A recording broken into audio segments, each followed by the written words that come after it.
bell rings, all focus turns to the two boxers between the ropes.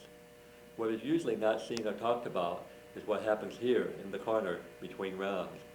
For centuries, crafty veterans have guarded their corner secrets and concealed their methods for tending cuts. In Working the Corner, we'll explore many techniques and common knowledge approaches that you can use to become a boxer's most valuable asset. Hi, I'm Douglas Ward, Creative Director for Ringside and also a member of the coaching staff here. You know, there are many things a coach can do in those 60 seconds between rounds, but unless you're properly prepared with the right tools and know how to use them, you're not going to be able to make the best use of that important 1-minute break. Covering a trainer's most valuable pieces of equipment is Mike McAtee. Mike is the Director of Marketing here and is also one of the coaches with Team Ringside. Mike?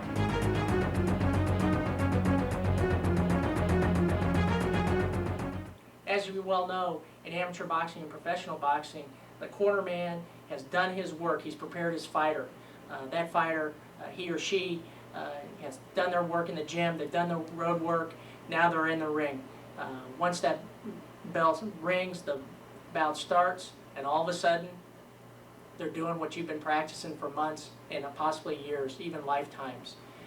But after that 2 minutes or that 3 minutes, now it becomes the coach's job, the cornerman, the second, the chief second, the cut man. You have less than 60 seconds, and we all know that in that 60 seconds you have to go from psychologist to pump up your fighter. You have to be a cheerleader. You have to be a crew chief of a NASCAR Winston Cup driver. You have to get that car, that machine, that fighter back on the road, and you have to do that within 60 seconds.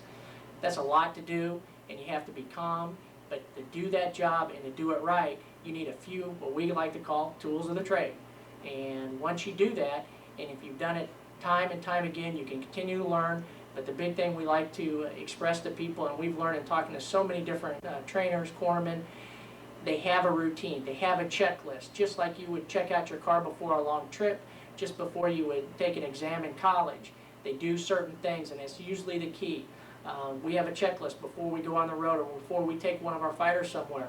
You know, we make sure we have our water bottles, our buckets, our scissors, our tape, our ice bags, our ice collars, our no swells, our end swells, our knot knockers. We have a plan, and that is key to the preparation. I've had many times when I've gone to boxing events and somebody's forgotten something that causes stress in the corner before the fight. Your fighter's going to read you. He's going to know when you're stressed out. He's going to know if you don't have what it takes to help him or her in that crucial time. So be prepared. It doesn't take a whole lot of time, 5 or 10 minutes beforehand. Maybe have a bag that you have all your equipment in, that you know where it is, where you're going, so when you're late for a flight, you know that you have everything you need for your fighter. Because there's going to come a time in that amateur bout, in that crucial 10-round bout before they make it to the big time, or even a world championship 12-round fight, you're going to need every piece of equipment that you possibly could have. So be prepared, be ready, and we're going to talk a little bit about these items. Yeah, some of it is going to be basic, but there's a lot of coaches out here that are going to purchase this video that maybe don't have the years experience that you do.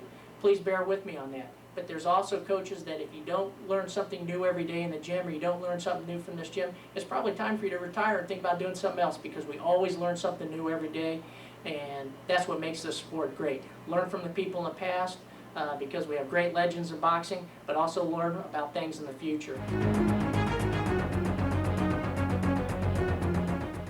Let's talk about a couple of these coaches' tools, coaches' equipment, whatever you want to call them. They're all going to be vital, even if you're an amateur coach or a professional cornerman. Everybody has to be prepared, and we've talked about being prepared. Some of the things that people, they don't think about, but in a crucial situation, all of a sudden, lack of a towel.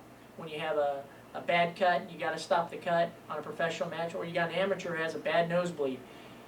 If you don't have that towel, and you've had that towel 100 times, but you forgot it this time, you're going to be hurting. Some coaches like a full towel because they like to fan their boxers off if they're in a hot climate. So be creative. Try different things. It doesn't hurt. If you see one cornerman use something in a fight, use it yourself. Maybe practice it in the gym. Coaches, you have to remember that just because your boxer is always training, you need to train too.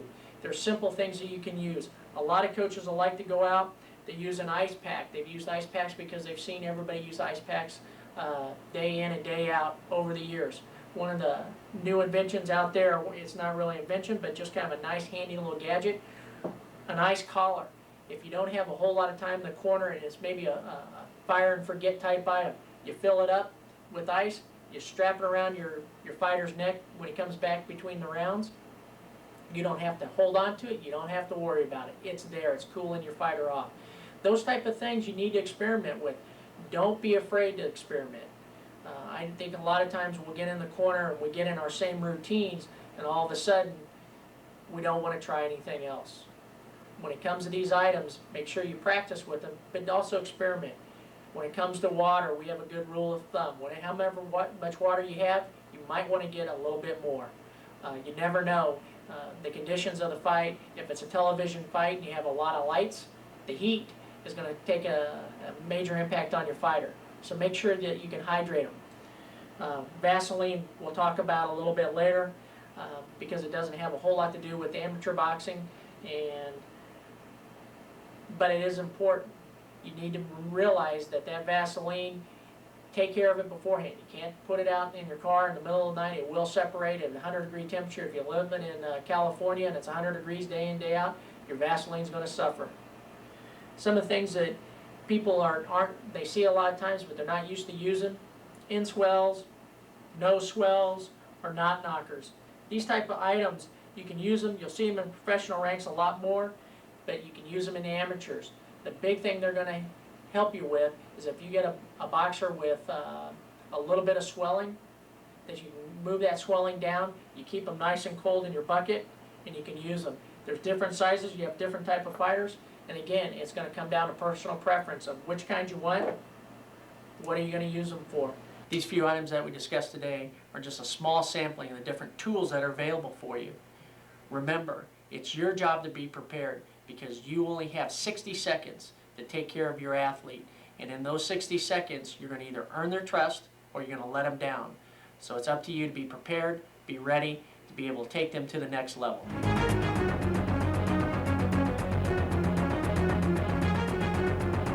Well, what you do beforehand is the most important thing. What you're doing in most of the time is to keep the fighter fresh, keep him cooled down, keep him calm. Therefore, you can't get excited because if you get excited, he get excited. You know, if he gets a bad cut, something like that, you got to keep your emotions on the reps. Because once you get excited, the fighter he start thinking about, oh my God, something is wrong now. But I guess it's basically preparation is the most important thing.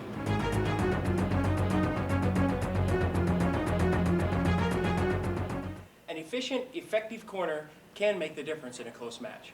The formula for achieving this is simple and can easily be mastered by following this basic system that I'm going to give you. When your boxer returns to the corner, first of all, give him at least 20 seconds to recover. Okay? Don't talk. Just calmly go to work. First of all, you take his mouthpiece out, okay? And just let him collect himself. The goal during this first 20 seconds should be to help your boxer relax. Just relax and remain calm. Okay? After he's caught his breath, wash his mouth out, your spit. Okay? And then give him a small drink. At that point, he's more composed. He'll be more open to your instruction, and he'll be able to listen to you a little bit better. Unfortunately, this is an area where most cornermen blow it. As soon as their boxer's butt hits the stool, they start shouting out instructions and deluging their fighter with every piece of information they can possibly think of that will help him when he goes back out in the ring. First of all, there should only be one voice in the corner, okay? And that should be a voice of reason.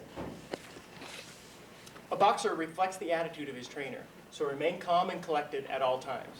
I think that's the most important point. A boxer reflects the attitude of his trainer, so remain calm and collected at all times. If you're chaotic and crazy in the corner, your boxer is going to go out there and he's going to be flustered. Okay?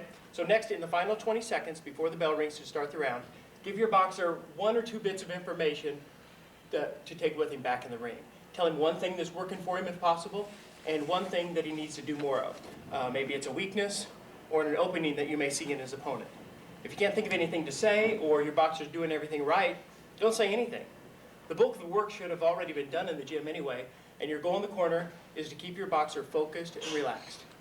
Okay, as the last 10 seconds of the break slip away, you can let your boxer rinse his mouth out one more time. Okay, spit. Okay. Put his mouthpiece back in, and then highlight your 2 bits of advice again. As a corner man, you'll have the most impact on the fight if you can keep it simple. Keep it calm and radiate confidence instead of chaos.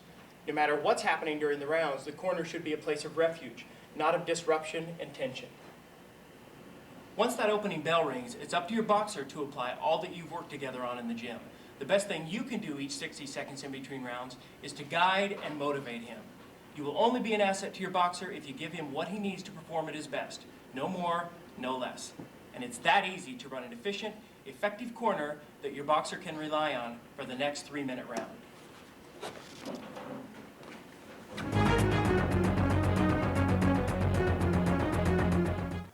I like for everybody to have an assignment in the corner. You got to know who's going to take the mouthpiece out, who's going to rinse it, who's going to grease your man up. And traditionally, just one voice. You want a nice, calm corner. You don't want to do anything that might upset the fighter or might have the fighter unsure. You know, if you got 2 voices going and 3 different instructions, that can only add confusion to what a fighter is trying to formulate in his head that he wants to do. So one voice, everybody has an assignment. You want to give your fighter all the benefits possible. Every advantage you can give him, that's what you want to do. And there's no better advantage for a fighter than a good, organized corner. There are many variables that affect what goes on in the corner and helps to define the focus of what you as a trainer should be doing. Our marketing coordinator, Albert Guardado Jr., has an extensive amateur and professional career in the ring and also serves as a coach for Team Ringside. Albert's going to cover some of these finer points that can make the difference between creating a winning or losing corner.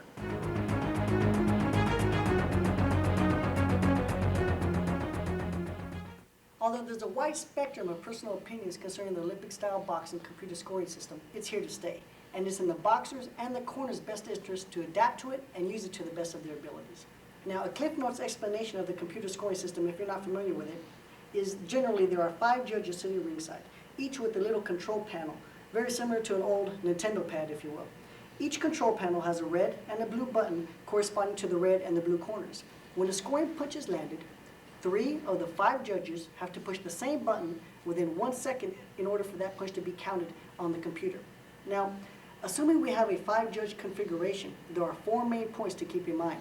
But also remember that 99% of the time, your opponent isn't going to be cooperating with you. It's very important that you practice these techniques and strategies while you're in the gym. Don't wait until you get into that big match to start being familiar with these techniques. They should be learned, practiced, and you should feel comfortable with them before you step in there. Now, the whole goal of amateur boxing computer scoring system is in presentation. The 5 judges sitting ringside should be able to take a picture of each and every one of your scoring blows. Now, let's step into the ring and see if we can create some picture-perfect shots. Now, the first point we're going to cover is positioning. I want to try my best to stay in the middle of the ring. Now remember, there are 5 judges sitting ringside, and we want to give